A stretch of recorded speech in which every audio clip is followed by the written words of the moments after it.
Very good Wednesday to everybody, and welcome to the European Outlook for today. Hope everybody is safe and well. This is a revisit of Storm Ashley. Wanted to actually look back on this. There are a couple of interesting things that I just wanted to kind of point out with regards to its evolution and the impacts it did have. It did produce record October wind gusts in parts of Western Ireland and also the west coast of Scotland as well. So let's very quickly get through it. This is a tweet here by Georgius showing the system moving from the warm to the cold side of the jet stream. This system originated in a fairly warm subtropical environment, so it did contain some warmth and some fuel from the subtropics. But it's all the factors that came together. I noticed a couple of comments saying, I made mention in the previous video that Ashley it produced a record warmth, and a couple of folks had said, it doesn't feel as warm today. Well, that the reason for that is as Ashley moved towards Western Europe, it was dragging up a tremendous amount of warm, humid air from Africa, from the Mediterranean. Remember, we've got a warmer than average Mediterranean at the moment, and what has happened is, as the system then really started to explode to the west of the UK and Ireland, the flow was a southerly flow, and therefore we've seen some record, particularly nighttime temperatures held up quite high. We've seen it across parts of the UK, Ireland, near continent, Denmark. Temperatures stuck at 14 Celsius in Copenhagen, for example. And that warmer get lifted north ahead of the system. But it's as soon as the cold front associated with Ashley moved through, we were in much cooler air. That air that is rotating, coming out of the Baffin Straits, Greenland, the near Arctic, essentially was getting sucked in on the back side of the circulation. So while it's warm ahead of the system, it's often colder on the back side, and therefore the air mass on the back side of that frontal system was much fresher than it was ahead of the system. So I just wanted to quickly point that out to you, the fact that the temperature dropped, not dramatically. We didn't see snow or anything like that. The air mass wasn't massively cold by the time it reached the UK, but nonetheless, there was a drop in temperature. But if we play through this loop, watch this evolution here. The system looks rather innocuous here. We've got a strong core of jet stream winds. We've got that deep area of low pressure at 948 millibars. Barely 24 hours before that, by the way, was seen a 948 millibar low just to the southwest of Iceland. That is not Ashley. Ashley isn't really even on this chart at this point. You can see an area of low pressure. I believe this is Ashley. And then as we move through, you can see the system crossing over to the cold side of the jet. We had two areas of low pressure actually that then bundled into one piece, and then we've seen the system bomb out to the west of the UK and Ireland. But it's as we play through this sequence, you can see the circulation. I'll pause it right there. You can see it here on the southern flank of the jet, and then a couple of frames later, it crosses over to the cold side of the jet. So it's entering the right entrance region and leaving on the left exit region of the jet stream. As it does so, baroclinicity really maxes out, and we see some explosive cyclogenesis. We've seen this triple leaf structure within the clouds. We had a dry air intrusion. We had the jet stream aloft, and once that pressure really starts to plummet, that is essentially an indication that the air is forced to rise all the faster as the pressure drops. But also another couple of interesting things about this system that I wanted to point out. It actually had a Shapiro-Kaiser type structure. What is a Shapiro-Kaiser type structure? Well, I want to point out something to you here. If we look at this imagery from Carlo Weather, you can see the system and its evolution here. So we'll go back to the here and now, go back to the initial, and you can see here the strong jet stream winds. The system's already moved into the colder side. You can see the distinguish here in the colours. The purpley colours represent colder air as opposed to the south side of the jet. We've got subtropical air in place, and all that subtropical air is getting lifted northwards ahead of the system. On the backside, there's that colder air getting drawn into the system itself. But then you notice here, this is the center of the low right here. And what has taken place is that we are getting so much rush of air, it's actually creating a fracture in the cold front and causing the warmer to then get wrapped right around the actual center of the circulation itself. It's actually creating a warmer core, and you can see that actually in this loop.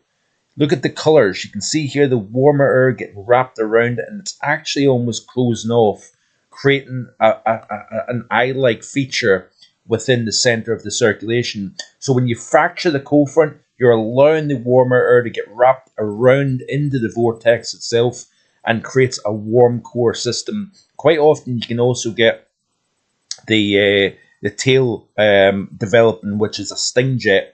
It's like a scorpion. It looks like a scorpion's tail in satellite imagery. We didn't quite see a sting jet develop, but nonetheless, you can see here that we've got this Shapiro-Kaiser type structure within the circulation, and here is an example of that I've pulled up on the online here. So you can see the diagram representing the development of a Shapiro-Kaiser circulation. You've got the occluded front, and it actually bends around the center of the circulation itself here, and it almost looks like an eye developing via satellite imagery and infrared imagery. So I wanted to kind of point that out to you. Another couple of interesting things here. This is a great video by Paul O'Brien.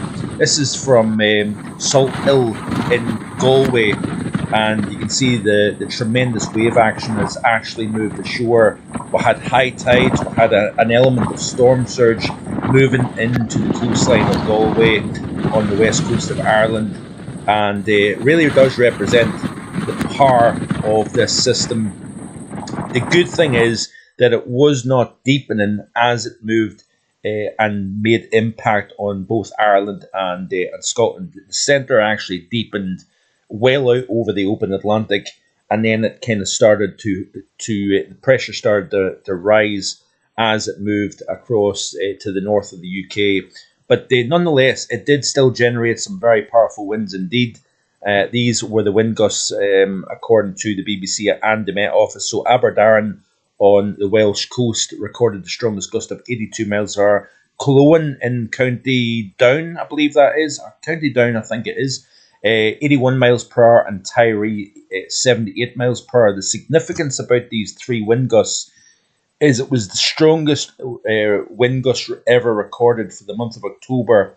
So records for Aberdaron go back to 93, 97 for Cologne, and 1973 for Tyree. And these were the strongest wind gusts ever recorded for the month of October here. All generally short-lived periods of record, that has to be said, but nonetheless, still impressive gusts anyway. And I did see a wind gust of 120 miles per hour recorded in Cairngorm Summit during the system as well. So a couple of little aspects that I just wanted to revisit with regards to Ashley and the interesting aspects, meteorologically speaking, that Ashley produced. And I also encourage you to check out the deep dive from the Met Office yesterday, because Aidan provided a great explanation in terms of why Ashley deepened. So do check out the deep dive on the Met Office YouTube channel if you haven't already watched it and you would be interested to learn a little bit more. So anyway, we do have a situation. I'll get there. Hard word to say sometimes. We do have a situation where it looks as if higher pressure is kind of largely, not necessarily completely dominating it with warm, dry, settled conditions or anything like that, or dry conditions, take away the warm side.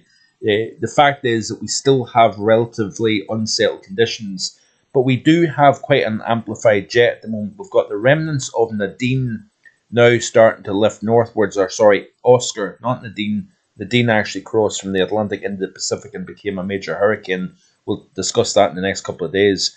But we've got the remnants of Oscar that is now moving northwards up over the western side of the Atlantic. Now, as that warm, moist air is getting lifted northwards, it's colliding with the colder air further north, increasing the strength of the jet. But you notice we've got quite a wavy, amplified jet stream at the moment here. We've got a lot of tropical forcing going on at the moment. We're starting to see more wave breaking within the mid to high latitude pattern. induced by the MJO moving through the Pacific Ocean at the moment here, and it's creating a tremendous amount of uncertainty as we move into the final week of October and the first week of November here. The modelling are kind of struggling a little bit with the distribution of heat as it gets transferred north. But notice here that we do have an area of low pressure seen on Friday, developing the west of the UK and Ireland. We've got a lot of blocky high pressure to the east of the UK and Ireland. So therefore, it's creating this quite amplified pattern. We're seeing quite a strong core of jet stream winds just to the south of Greenland, if you notice here.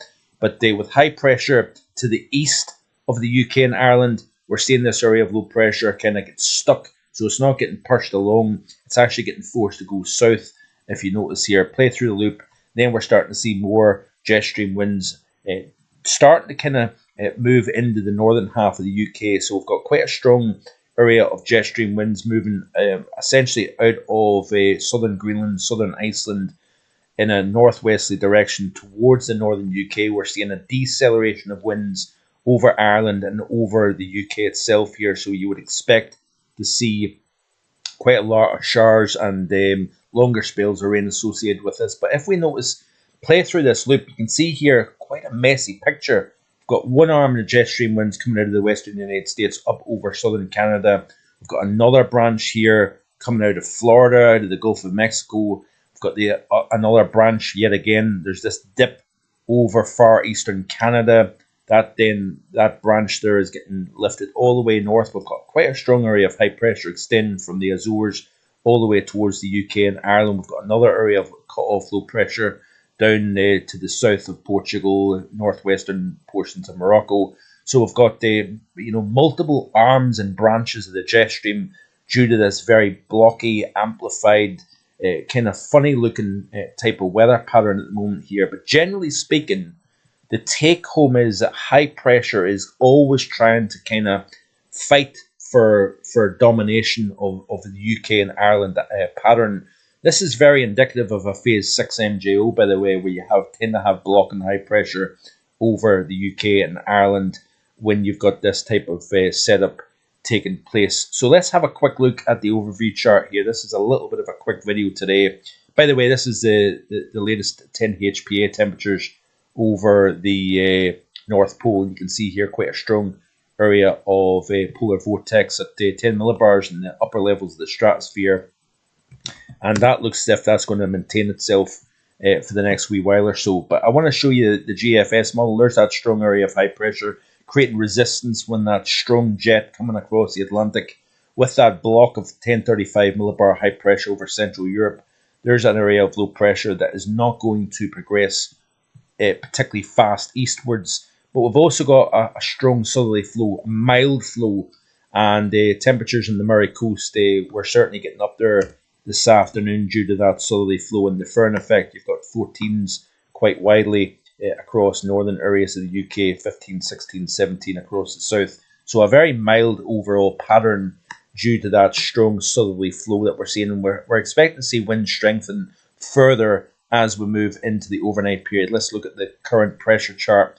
And you can see here quite a squeeze in the isobars. That low pressure to the west, high pressure to the east, southerly winds. Wouldn't be surprised if we see temperatures holding up very mild conditions during the overnight tonight due to that strong southerly flow. You don't get any type of overnight cooling when you've got a strong wind blowing, whether it be southerly or otherwise.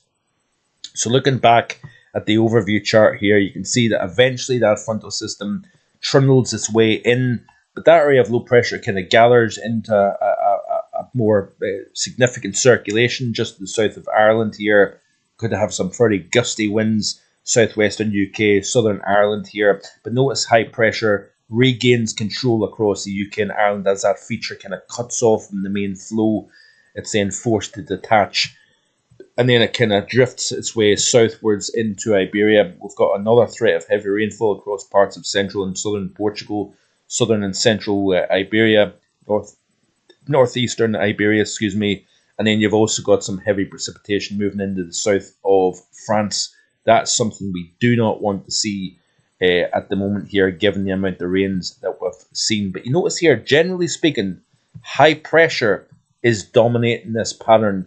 But with systems kind of taking aim at the northwest of the British Isles, we could see those rainfall totals mount up over the next week to 10 days or so here. We'll look at the longer range in tomorrow's video. We'll look at the stratosphere and MJO and other aspects in tomorrow's video, so stay tuned for that. Like and subscribe. See you tomorrow with more. Bye for now.